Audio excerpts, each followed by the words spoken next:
প্রযুক্তি আর দর্শনের মেলবন্ধনে যদি তৈরি হয় নতুন এক শিল্প ভাষা, তবে সেই অভিজ্ঞতা কেমন হতে পারে? মানুষ কি সত্যি যা দেখে তাই দেখে, নাকি নিজের মতো করে অর্থ আরোপ করে নেয়? এই প্রশ্নগুলোর উত্তর খুঁজতেই রাজধানী লালমাটিয়ার কলাকেন্দ্রে চলছে এক ব্যতিক্রমী শিল্প প্রদর্শনী। প্রযুক্তি নির্ভর এই সময়ে মানুষ প্রতিনিয়ত ডুবে আছে তথ্যের ভেতর। পিক্সেল, কোড আর ডেটার এই জগতে দাঁড়িয়ে মানুষ খুঁজে বেড়ায় অর্থ কিংবা পরিচিত কোনো রূপ। এই প্রবণতার নাম প্যারেডোলিয়া। অস্পষ্ট বা বিশৃঙ্খল তথ্যের মধ্যে পরিচিত কোনো প্যাটার্ন খুঁজে পাওয়ার এক সহজাত মানব বৈশিষ্ট্য।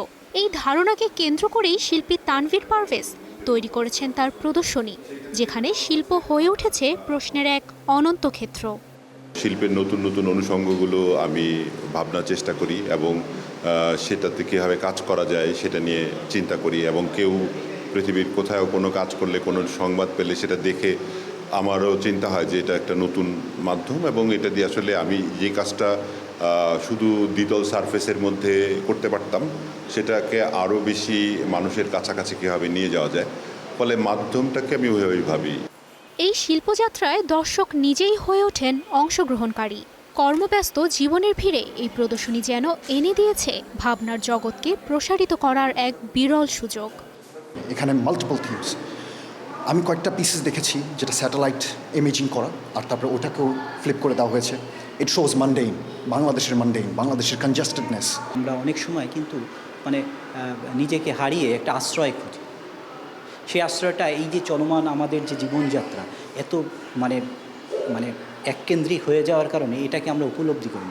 তো যখন আমরা উপলব্ধি করি তখন বুঝতে পারি যে আমাদের ভিতর কি ঘটছে। তরুণ যারা আছে তাদের সাথে এই যে ডিজিটাল মিডিয়া অথবা স্ক্রিনে কিন্তু একটা বিশাল সম্পর্ক আছে।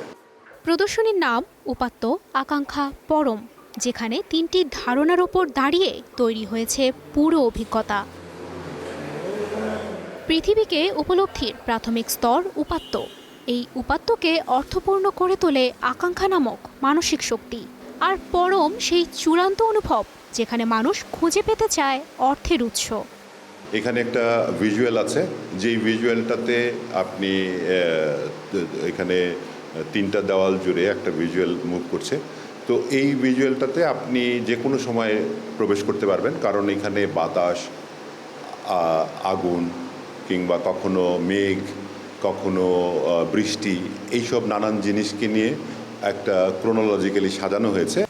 উপাত্ত থেকে আকাঙ্ক্ষা, আর সেখান থেকে পরম, এই যাত্রা আসলে মানুষের নিজের ভেতরেই ফিরে যাওয়ার গল্প। গত 13 মার্চ শুরু হওয়া এই প্রদর্শনী চলবে আগামী 20 এপ্রিল পর্যন্ত। তুবাইশি বুশরা, স্টার এন্টারটেইনমেন্ট।